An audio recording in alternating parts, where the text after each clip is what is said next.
Hello दोस्तों, आज के इस वीडियो में हम वर्ग संख्या पढ़ेंगे। वर्ग संख्या क्या होती है?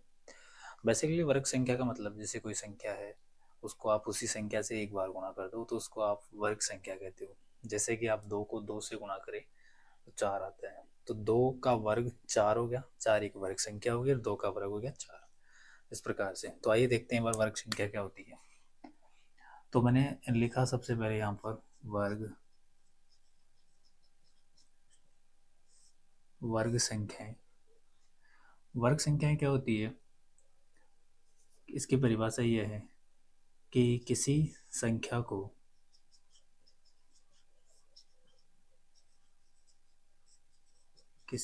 को वापस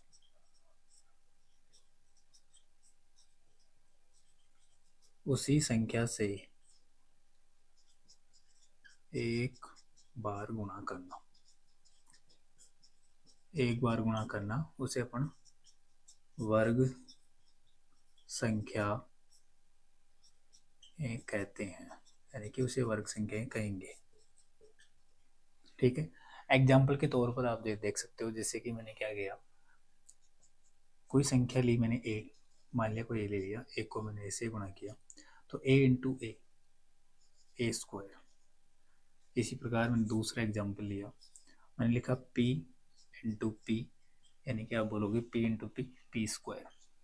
आप बोलोगे यहाँ पर कि स्क्वायर कैसा लग रहा है? स्क्वायर का मतलब ये है कि कोई भी संख्या होती है, जैसे अगला एग्जाम्पल तीसरा मैंने लिया, लिखा है पर बी, बी इंटू बी, यानी कि कोई भी संख्या होती है, यदि इस पर कोई भी घात नहीं लगी हुई है तो उसको सदैव अपने को एक लेना है, क्योंकि उस पर कोई यदि किसी भी संख्या पर कोई घात नहीं लगी हो तो उसका मतलब होता है एक, पावर एक लगी हो इसकी। तो आप बोलोगे आधार समान, देखो यहाँ पर आधार समान है तो घातें जुड़ जाती है, तो आप बोलोगे बी की पावर 1+1, घातें जुड़ जाएगी तो आप बोल दोगे यहाँ पर बी स्क्वायर। इसका मतलब यदि आधार समान है तो घातें जुड़ जाती है। ठीक है। अब देखते हैं कुछ संख्याएं, देखते हैं जिनका अपन वर्ग देखेंगे। तो मैंने संख्या लिखी, जैसे एक है तो मैंने एक का स्क्वायर किया। अब स्क्वायर का मतलब होता है किसी संख्या को वापस उसी संख्या से एक बार गुणा करना, उसे कहते हैं अपन वर्ग या वर्ग संख्या। ठीक है। तो मैंने क्या किया, यहाँ पर एक को मैंने एक से गुणा किया तो एक गुणा एक, एक आता है। दो का स्क्वायर यानी कि 2 इंटू 2, 4 आता है। तीन का स्क्वायर, 3 गुणा 3 बराबर 9। चार का स्क्वायर, 4 गुणा 4 यानी कि 16। पाँच का स्क्वायर, अब मैं डायरेक्ट लिख रहा हूँ, 25। छः का स्क्वायर, 6 गुणा 6 यानी 36। सात का स्क्वायर हो गया 49। आठ का स्क्वायर हो गया 64। नौ का स्क्वायर हो गया 81।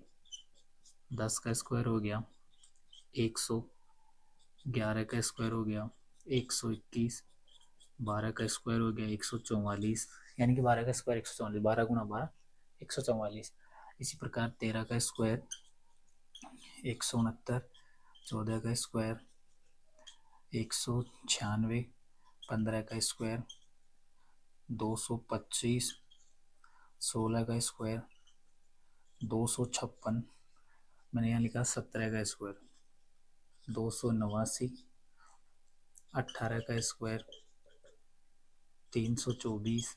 19 का स्क्वायर 361।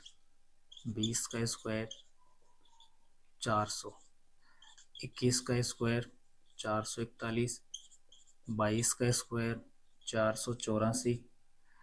23 का स्क्वायर 529।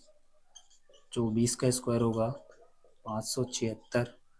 25 का स्क्वायर यानी 25 गुणा 25 625, 625 हो गए। ऐसे ही और करेंगे अपन। मैंने लिखा यहाँ पर 26 का स्क्वायर, 26 का स्क्वायर जो होगा वो होगा 676। 27 का स्क्वायर 729। 28 का स्क्वायर 784। 29 का स्क्वायर 841। 30 का स्क्वायर ये हो गया अपने पास 900। ठीक है। तो इस प्रकार से अभी अपन केवल 30 तक के वर्ग देख रहे हैं। तो 30 तक के वर्गों में आप देख सकते हो कि यहाँ पर किसी भी संख्या को अपन यदि उसी संख्या से गुणा कर देते हैं तो उसको वर्ग कहते हैं। ठीक है। अगली कक्षा में अपन क्या करेंगे, घन पढ़ेंगे। घन के अंदर क्या होगा वो अगली क्लास में पढ़ेंगे। ठीक है, ओके बाय।